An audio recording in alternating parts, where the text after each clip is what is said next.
Tivemos uma grande reunião com muita gente, muitos talentos de Israel e dos Estados Unidos. E acho que chegamos a muitas conclusões mesmo. E há muito pouca diferença entre o que estamos analisando e onde queremos estar, aonde queremos chegar. Então eu só quero agradecer por você ter dedicado seu tempo. Eu sei que vocês vão ficar por aqui alguns dias e talvez nos surpreendam na véspera de Ano Novo. Seria ótimo. É maravilhoso ver você, a Sarah e todo o seu grupo. Um grupo muito talentoso. Fizemos um trabalho muito bom juntos e isso vai continuar. Então, muito obrigado, Kviver. Obrigado.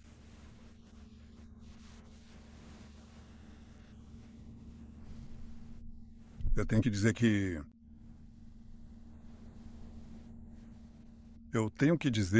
além do que já falei, que nunca tivemos um amigo, nem de longe, como o presidente Trump na Casa Branca. Acho que ele tem sido extraordinário em sua amizade e apoio a Israel, em suas posições de princípios, em sua disposição de ir direto ao ponto e chegar à essência das coisas. E não digo isso como um garoinho. Eu falo sério. As pessoas já me ouviram dizer isso pelas suas costas, né? Presidente, muitas vezes. Mas eu quero dizer outra coisa. Acho que temos uma parceria, se me permite citá-la. Inigualável. Acho que isso nos permitiu fazer coisas enormes. Sabe, dizia-se que em certa época havia uma concepção diferente, que era de que os Estados Unidos poderiam promover seus interesses no Oriente Médio se abrissem um diálogo mais estreito com Israel. E o presidente Trump fez exatamente o oposto. Ele conquistou feitos notáveis no Oriente Médio porque trabalhamos juntos. Nós conversamos sobre nossas ideias. Às vezes temos ideias diferentes, mas resolvemos isso. E na maioria das vezes estamos em sintonia. Mas tem sido uma experiência extraordinária. E esta foi uma reunião muito, muito produtiva. E, se me permite dizer, um almoço muito bom. Obrigado. Obrigado pela sua amizade. Muito obrigado, querida. E obrigado pelo seu apoio. É algo que vem do coração. Obrigado. Como eu disse lá fora, ele foi um primeiro-ministro em tempos de guerra. E nós fomos, acho que posso dizer que foi um presidente em tempos de guerra. Em mais lugares além de Israel, se você parar para pensar. Mas Israel foi um fator importante. E estamos com vocês e continuaremos ao seu lado. E muitas coisas boas estão acontecendo no Oriente Médio. Temos paz no Oriente Médio e vamos tentar manter assim. Acho que teremos muito sucesso em manter dessa forma.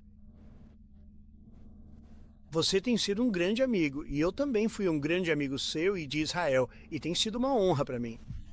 E o prêmio que recebi foi realmente uma surpresa e muito apreciado.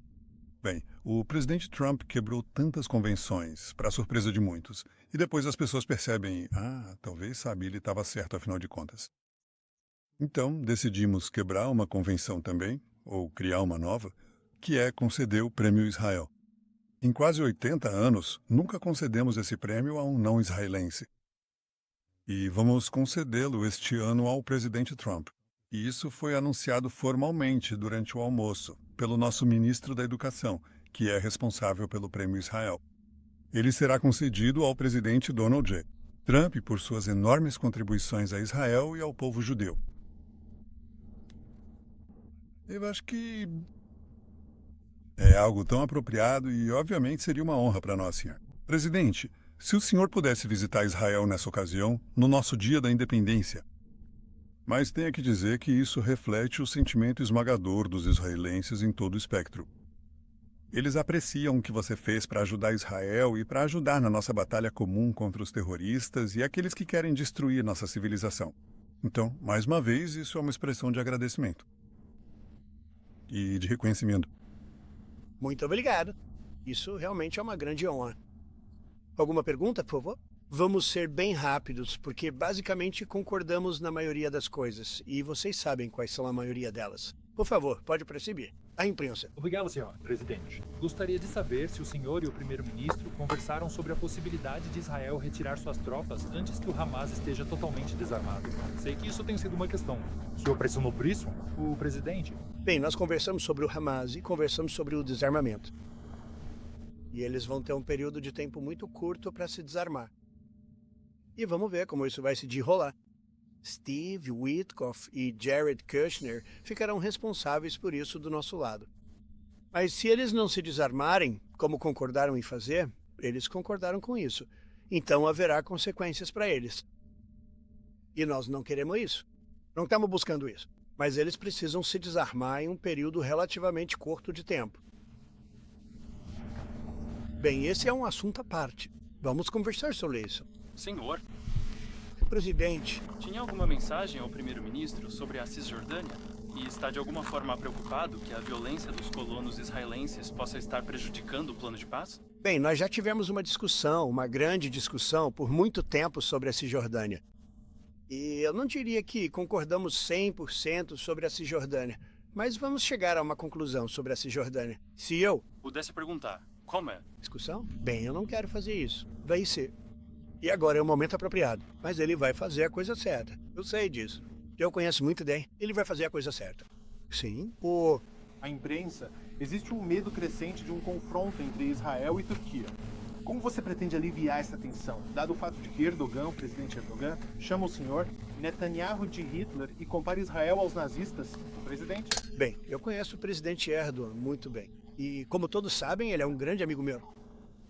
E eu acredito nisso. E acredito mesmo. Eu o respeito. Bibi o respeita. E eles não vão ter problema. Eles não vão ter problema. Eu o conheço muito bem. E vocês já me viram fazer coisas com o presidente Erdogan na Turquia que ninguém mais conseguiria fazer. Não vamos ter problema. Ele fez um trabalho fantástico. Tô com ele até o fundo. Tô com Bibi até o fim. Nada vai acontecer. Sim. Você está preocupado que Israel não esteja avançando rápido o suficiente para a segunda fase do plano de paz? Olha, eu não estou preocupado com nada do que Israel está fazendo. Estou preocupado com o que outras pessoas estão fazendo ou talvez não estejam fazendo. Mas não estou preocupado. Eles cumpriram um plano. Eles são fortes. Eles são sólidos. E às vezes eles não entendem quando alguém viola alguma coisa que você quer dar uma segunda chance para essa pessoa. Bom, vamos dar algumas segundas chances para eles. Mas não, Israel cumpriu o plano 100%. Não se esqueça, nós tornamos o plano possível ao eliminar o Irã. E falando do Irã, espero que eles não estejam tentando se rearmar de novo, porque se estiverem, não vamos ter escolha a não ser erradicar esse rearmamento muito rapidamente. Então, espero que o Irã não esteja tentando se fortalecer, como tenho lido, que eles estão acumulando armas e outras coisas. E se estiverem usando, não estão usando os sites que destruímos, mas possivelmente sites diferentes. Sabemos exatamente para onde eles estão indo, o que eles estão fazendo, e espero que não estejam fazendo isso, porque não queremos desperdiçar combustível com o B2. A viagem dura 37 horas, ida e volta. Não quero desperdiçar muito combustível. Ok? Presidente Trump, apenas alguns comentários finais seus a respeito do pedido de perdão feito pelo primeiro-ministro Netanyahu. O gabinete da Ertug informou-nos que você não se pronunciou após o pedido oficial do primeiro-ministro Netanyahu. Perdão. Você pode esclarecer se vocês chegaram a conversar sobre isso? O presidente. De qual solicitação você está falando? Com o presidente? O presidente israelense Isaac Herzog. Você fala Herzog. Perdão? Diga. Não, acho que ele ficará ótimo. Ele é um primeiro-ministro em tempos de guerra no mais alto nível. Ele alcançou um sucesso tremendo. E eu digo isso, sabe? Se 8 em cada 10 primeiros ministros estivessem na posição dele agora. Ou antes, agora mesmo, talvez. Você não teria mais Israel. Israel não existiria. Eu diria que 2 deles conseguiriam, e 8 não conseguiriam. Essas não são boas chances. Era preciso um homem muito especial para realmente conduzir e ajudar Israel a passar por esse aperto horrível. Essas são grandes facções. E tudo começou com a nossa negociação com o Irã. Acho que provavelmente começou com o Soleimani. Foi aí mesmo que você mencionou hoje, que começou com o Soleimani. Cara ruim, fazendo coisas ruins, machucando muita gente, matando soldados americanos e outros soldados. Mas começou ali mesmo, provavelmente seria o ponto de partida. E então, daquele ponto em diante, você teria um primeiro-ministro de guerra no mais alto nível. Poderiam haver outros primeiros-ministros de guerra, mas eles perderiam. Ele venceu. E eu acho que o povo de Israel reconhece isso. Na verdade, acho que muita gente no mundo reconhece isso. E por causa dessa vitória, conseguimos alcançar a paz no Oriente Médio. Se você tivesse um tipo diferente de personalidade, se tivesse uma pessoa fraca ou uma pessoa burra, e há muitos dos dois, você não teria tido sucesso. E talvez você não tivesse Israel, e você faz reportagens sobre Israel. Eu sei que você tem muito orgulho disso e faz um ótimo trabalho. Talvez você nem tivesse um emprego, porque talvez nem existisse Israel agora se tivesse outro primeiro-ministro. Isso é uma afirmação forte, mas para mim é uma afirmação muito simples de se fazer. Estou olhando para o Pete Hegseth e ele está meio que concordando com a cabeça. Se eles não tivessem um primeiro-ministro forte, Pete, talvez Israel nem existisse hoje. Acho que ele vai entrar para os livros de história. E olha, eu fui uma grande ajuda. Vou ser honesto com você. Ajudei muito, muito mesmo. Alguém disse na sala, se você não tem o Trump, precisa de uma combinação certa de tudo. E se eles não tivessem essa combinação que eles tiveram, Israel não existiria agora. E o povo de Israel sabe disso. É por isso. Eles gostam de mim, e é por isso que eles de fato gostam dele também. Ele tem uma relação de amor e ódio um pouco mais forte do que Olá. Mas sabe de uma coisa? Até os que não gostam dele têm muito respeito por ele. Existe muita inveja em relação a ele. Muita inveja mesmo. Inveja é uma palavra ruim, mas eu acredito que você não teria Israel agora. Então é algo muito importante. Sim, por favor. Pesquisas mostraram que até metade dos habitantes de Gaza estariam dispostos a deixar a faixa de Gaza se tivessem a oportunidade de fazê-lo. Lá em fevereiro, você disse que toda Gaza poderia ser transferida. Ouvi esse número hoje. Metade de Gaza iria embora. Eu sempre disse isso. Eu disse, se dessem a eles a oportunidade de viver em um lugar com um clima melhor, eles se mudariam. Eles estão lá porque meio que precisam estar. Eu acho que seria uma grande oportunidade. Mas vamos ver se essa oportunidade aparece. Mas estamos ajudando muito o povo de Gaza. Aliás, Israel também está ajudando. Então vamos ver o que acontece. Mas eu vi que saiu na pesquisa. Na verdade, mais da metade das pessoas deixaria o local se tivesse oportunidade. E eu venho dizendo isso há muito tempo. Para mim, era questão de bom senso. Então é interessante. Olha, vamos não falar sobre isso porque não queremos polêmica. No momento, estamos ajudando Gaza. Mas se dessem a oportunidade, eu acho que até mais do que isso, a pessoa, o grupo que fez a pesquisa. Normalmente eu chamo eles de pesquisas negativas. Tem muitas delas. E mesmo assim, essa pesquisa foi, na minha opinião, muito precisa. Tirando o fato de que seria mais da metade das pessoas, se tivessem a oportunidade. Mas eles não tiveram essa oportunidade. Então vamos ver o que acontece. Um ponto importante de entendimento sobre a situação da Síria. Nós temos um entendimento em relação à Síria. Agora, sobre a Síria, sabe, o seu novo presidente, eu respeito ele. Ele é um cara muito forte. É disso que a Síria precisa. Você não pode colocar um coroinha lá. Você não pode colocar alguém que seja uma pessoa perfeita. Tudo certinha. Sem problemas na vida. Lá é o oposto disso. Ele é um cara forte. A gente se dá muito bem com ele. Não posso pedir mais nada. Ele esteve com a gente o tempo todo. Tivemos aquele problema com o ISIS e ele esteve com a gente o tempo todo. Ele estava lutando contra a gente. Ele estava lutando contra eles. Então, espero que Israel, tenho certeza que Israel e ele vão se dar bem. Vou tentar fazer com que eles realmente se deem bem. Acho que eles vão sim. Bibi, você tem algo a dizer sobre isso? Sim. Bem, o nosso interesse é ter uma fronteira pacífica com a Síria. Nosso interesse é, e dizemos isso abertamente, garantir que a área da fronteira, bem ao lado da nossa fronteira, seja segura. Não queremos terroristas, não queremos ataques, e também queremos proteger nossos amigos drusos. E, aliás, acho que não só os drusos, mas outras minorias, especialmente os cristãos, também devem ser protegidos. Na Síria, em todo o Oriente Médio e na Nigéria. Nos seus esforços, nós apoiamos totalmente, porque as comunidades cristãs estão sendo perseguidas ao redor do mundo, especialmente no Oriente Médio, mas também em partes da África. E nós defendemos a mesma coisa. E não se esqueça, o presidente Erdogan ajudou muito a se livrar de um governante muito ruim da Síria. Esse foi o presidente Erdogan. E ele nunca quis receber o crédito por isso, mas realmente merece muito reconhecimento. Bibi concorda com o Iva. Eu concordo com isso. Quer dizer, eu sei disso. E o presidente Erdogan deveria receber muito reconhecimento pelo que fez. Ele se livrou de algumas pessoas muito ruins. E você sabe, eles vêm tentando fazer isso há 1000 anos, com nomes diferentes, mas há 1000 anos na Síria. O presidente Erdogan fez isso, e damos muito crédito a ele. Eu dou muito crédito a ele. Mas acho que as coisas vão se resolver bem entre a Síria e Israel. Senhor presidente, sobre... O belo país do Líbano. Sim, pode falar. Governo libanês. Ele não está cumprindo os termos do acordo de cessar-fogo. Na verdade, não conseguiu desarmar o Hezbollah. Na sua opinião, Israel deveria atacar novamente a organização terrorista? Bem, vamos ver sobre isso. Vamos ver como fica. O governo libanês está em certa desvantagem, se você pensar bem, com o Hezbollah. Mas o Hezbollah tem se comportado mal, então vamos ver o que acontece.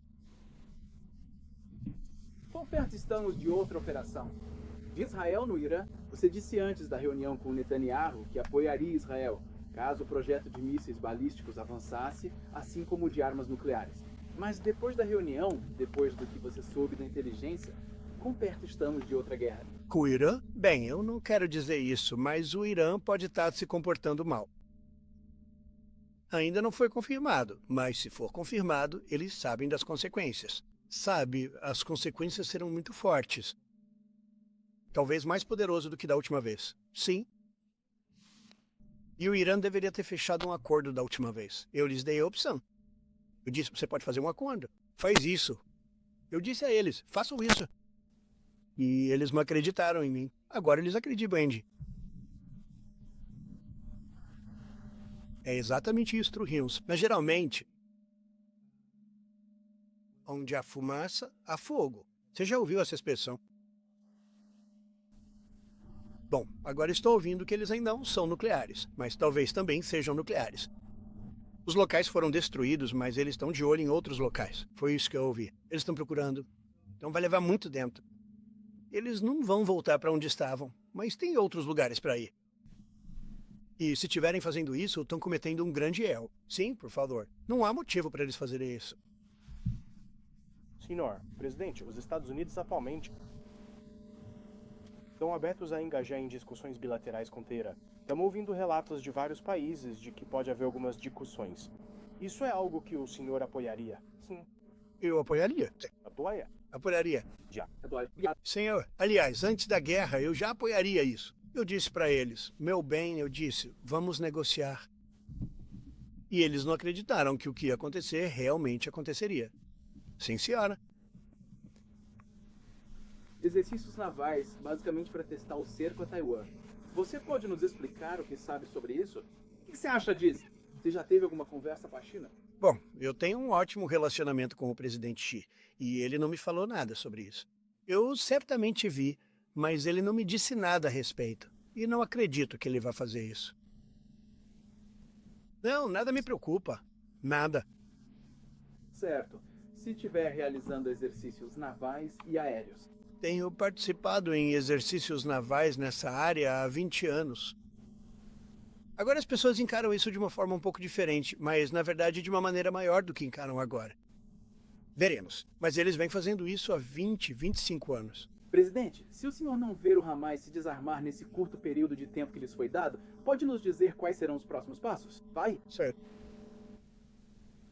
Terrível para eles. Horrível, vai ser muito ruim para eles. E eu não quero que isso aconteça. Mas eles fizeram um acordo de que iriam se desarmar. E não se podia culpar Israel. Aliás, temos outros países que vão entrar e fazer isso. Eles disseram, deixa que a gente faz isso por vocês se eles não fizerem. Países que estavam com eles queriam que o acordo fosse feito. Concordaram que eles iriam se desarmar. E agora, se eles disserem que vão se desarmar, tudo bem. Se disserem que não vão se desarmar, esses mesmos países vão lá e acabam com eles. Eles nem precisam de Israel. Você sabe, temos muitos países, 59 países que estão integrados. E isso é uma paz de verdade no Oriente Médio. E o Hamas é uma parte pequena disso, mas ainda faz parte. Mas temos 59 países que assinaram, países grandes, países que estão fora do Oriente Médio, como você sabe, o Oriente Médio. Eles querem entrar e acabar com tudo. O Hamas, eles não querem Israel, eles não precisam de Israel. Eles querem fazer isso porque é o certo a se fazer, porque eles apoiaram o acordo baseado no fato de que o Hamas prometeu.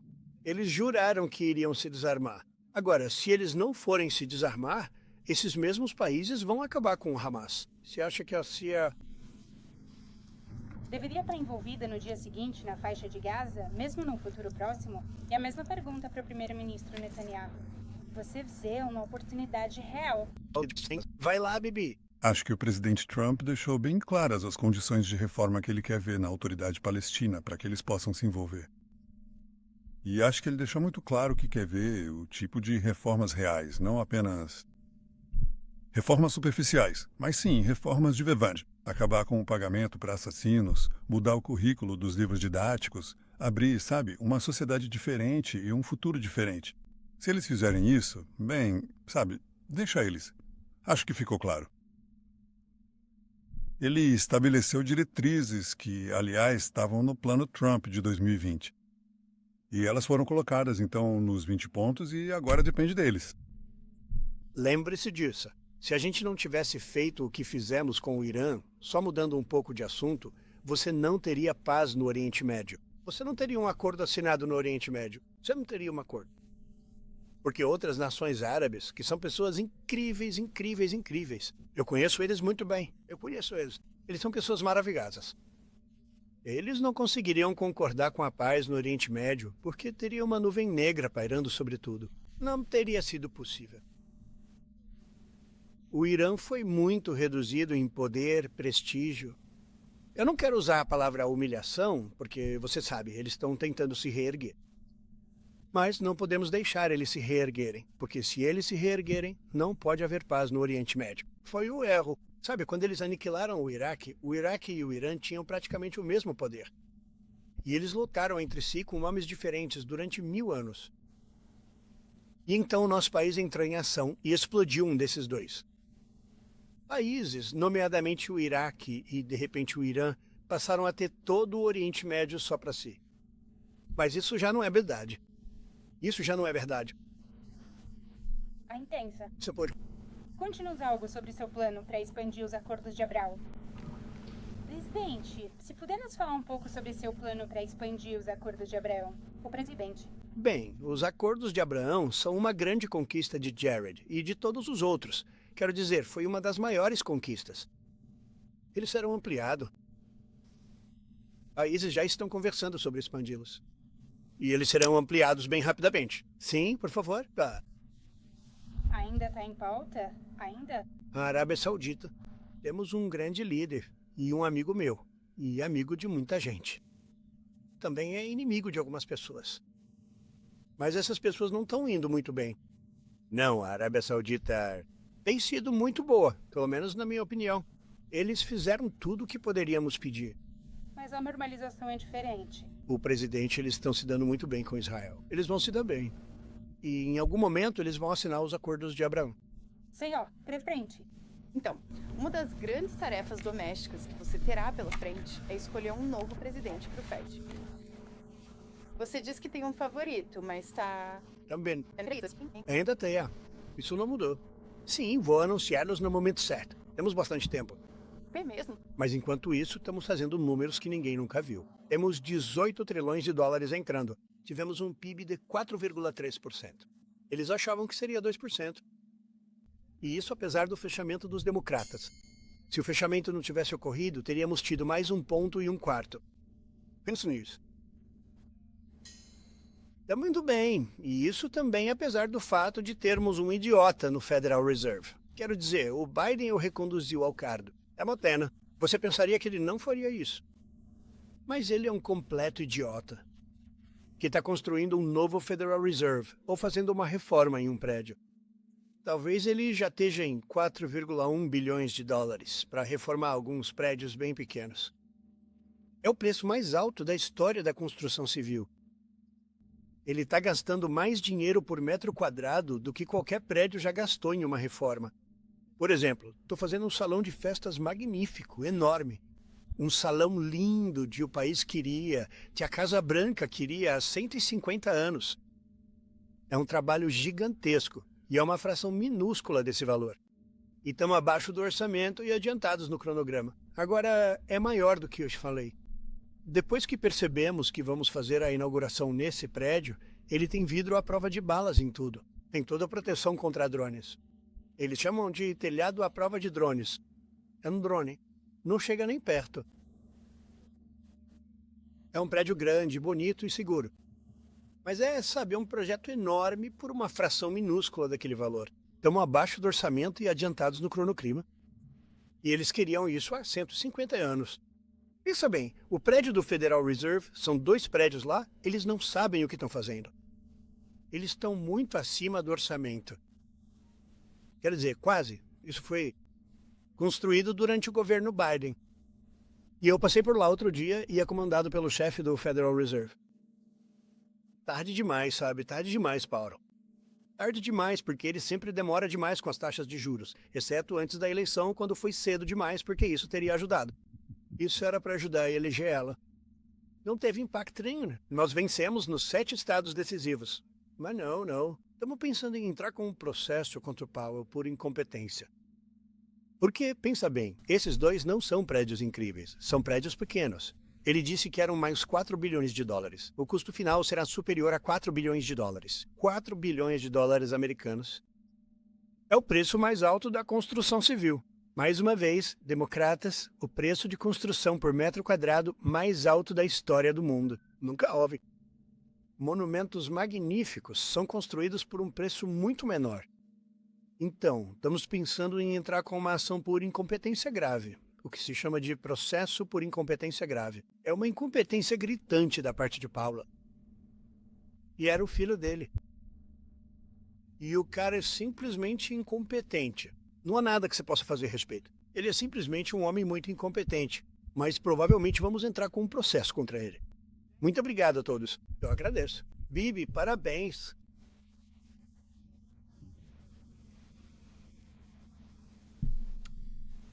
Obrigado. Há quanto tempo isso acontece? Sim, uma maestramente sobre... Que Powell? Eles são os britânicos. Mas ele chegou perto. Quer dizer, estamos chegando bem perto.